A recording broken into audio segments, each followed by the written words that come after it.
Hey whiskey fans, I just got my hands on some Jack Daniel's single barrel heritage barrel. I know, that's a lot of barrels. And I want to talk about it a little bit because it's actually quite an interesting topic. And hey, what a better chance to talk about it, have a glass, and learn something new.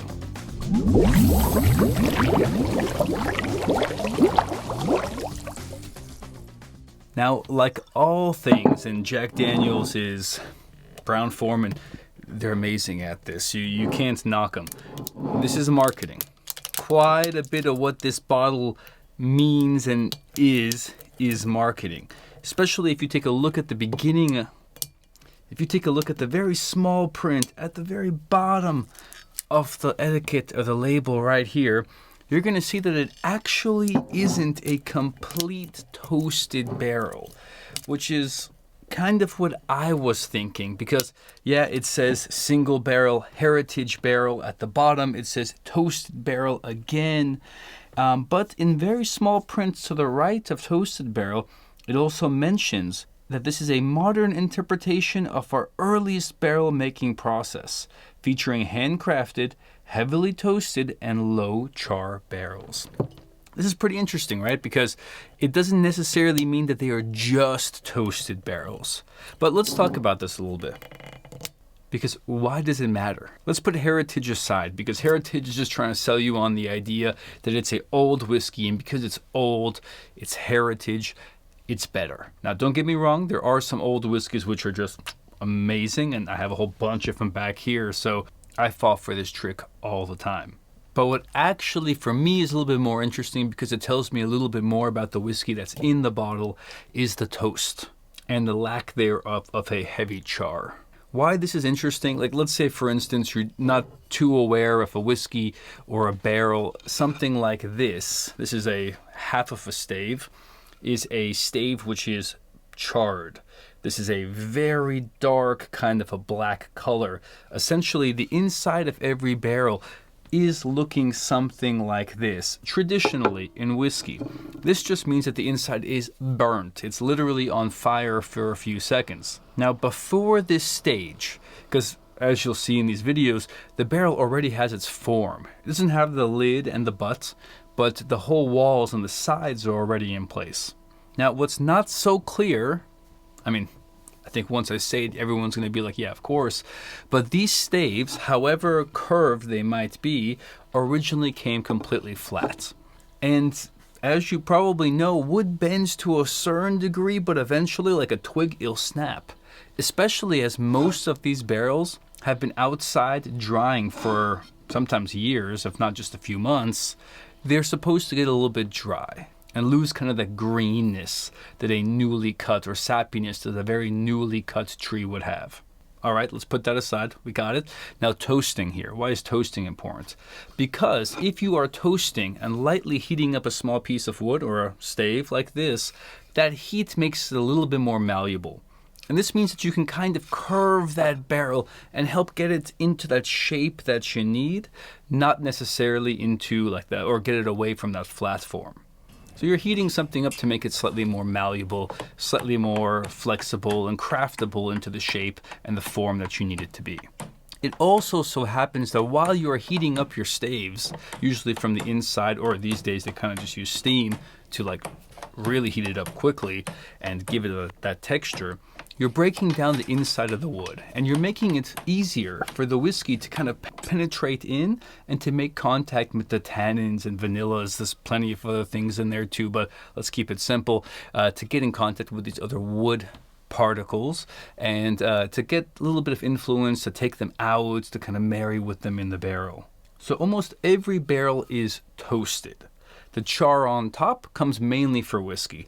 And there's like a lot of conspiracy whiskey lore about why we char barrels, but realistically speaking, these were containers. A barrel is a container today, and it was even a more valuable container way back when, because let's say you want to transport anything, even meats, you would salt them and you'd put them in a barrel. Now, before that same barrel was later used for a new product, whiskey, as an example, or wines, you might look to cook it out and sanitize the inside, get rid of all the flavor and other things that could be inside that barrel before you mix in your really good whiskey and it comes out tasting a bit fishy.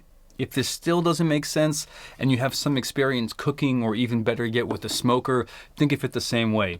When you are first starting to smoke a steak or cook something, you don't cook it at a very high temperature right away.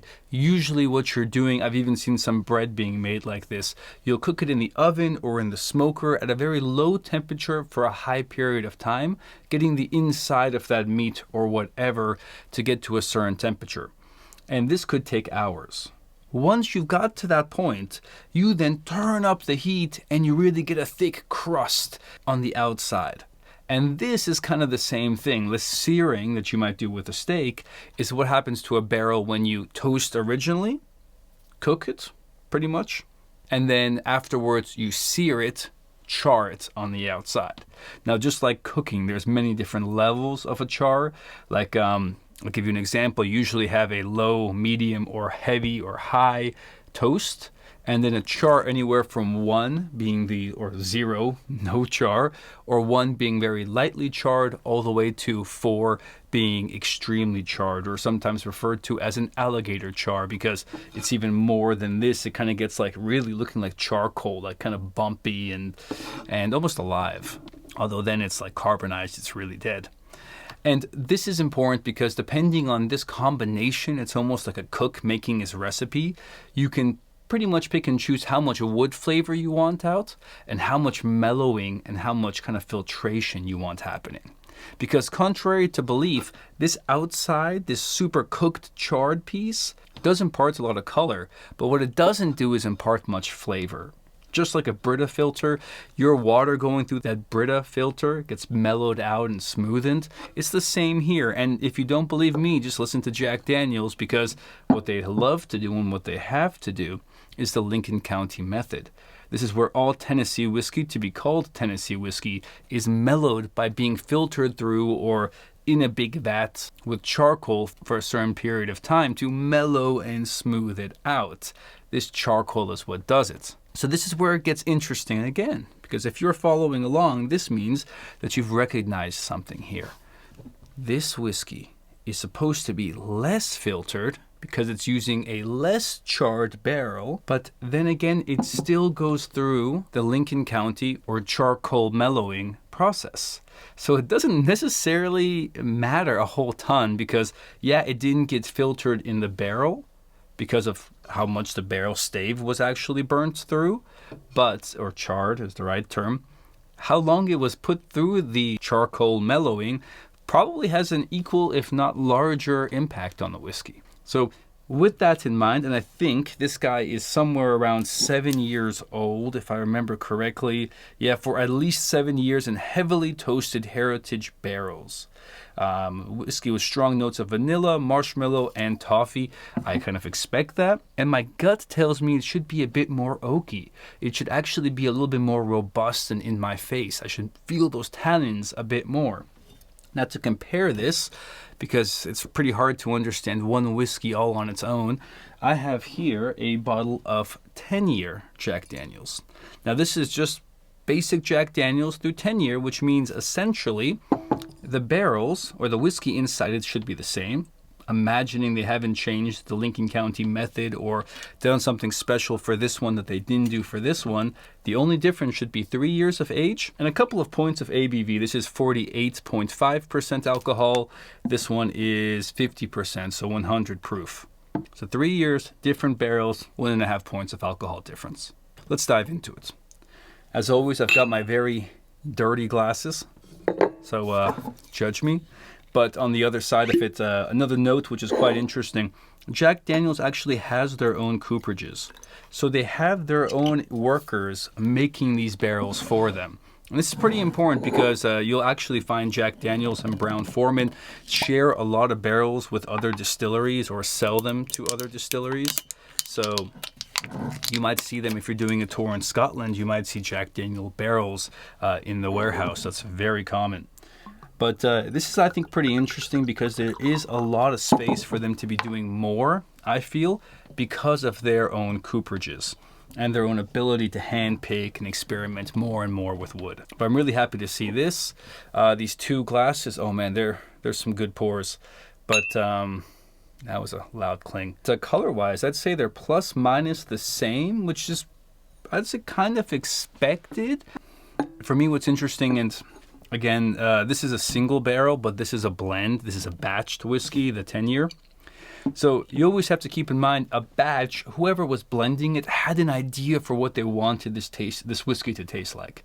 And I imagine because the big selling point is it being 10 years old, they really wanted to emphasize that 10-year. And to do that, you could kind of play on some consumer tricks or like, let's say, like philosophies. Like, hey, if it's an older whiskey, it should be more woody. It should be a darker color. And what I can tell you is maybe there's a little bit more red, which you would actually expect in the single barrel.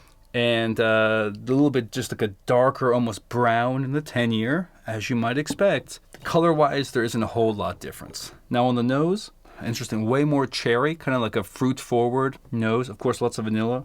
Way more tannin, like even like a woody bite, even on the nose, like a bitterness. Nose-wise, I do like the Heritage more. It's got a bit more character, a little bit more fruit again. Haven't tried the other barrel picks yet. I imagine every barrel's a bit different. And just like the other like single barrels which I've had, they do a very good job naming and numbering the barrel. Actually, so we know here that this went into the barrel on, wow, 7/7/17. That's pretty awesome. They've been working on this for a while. And it was bottled.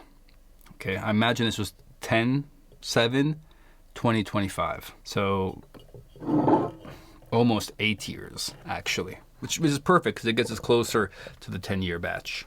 If I need to pick again, I will go Heritage all day long. I think it's much more of an interesting whiskey. Again, they're single barrels, so you never know what to expect. Yours could be way different. But this Heritage is pretty interesting, very cool to try out. And right now, if you can find it, it's priced pretty approachable. Very cool what they're doing. Again, a lot of it's marketing. It's interesting that they're cool new barrels. Realistically speaking, I could totally see like a marketing guru of whiskey, somebody who knows their stuff, saying, because let's be honest, like a distillery usually has a range, especially a distillery with their own cooperage has a range of different wood experiments they're probably doing. And this stuff will get batched and blended. But they might think of a new idea that could justify a different label and create quite a bit of a new marketing collectible, a difference to the regular single barrels. So quite cool what they've done. I don't know how much of an impact this would make because, again, their whiskey is getting mellowed and being put through filtration. It would be super interesting if they did not call this. They put Tennessee whiskey on it right here, which means they definitely did mellow it out and filter it through charcoal. But it'd be really cool to try this without charcoal filtration before it goes in the barrel. So that would, I think, give you a better idea of kind of like what the actual toasted, lightly charred barrel would do to the whiskey. But this is just from a really geeky perspective. It's good. You should try it. I think you're going to like it. So cheers to you. Sorry for the rants. Hope it was interesting. Hope you learned something. Cheers.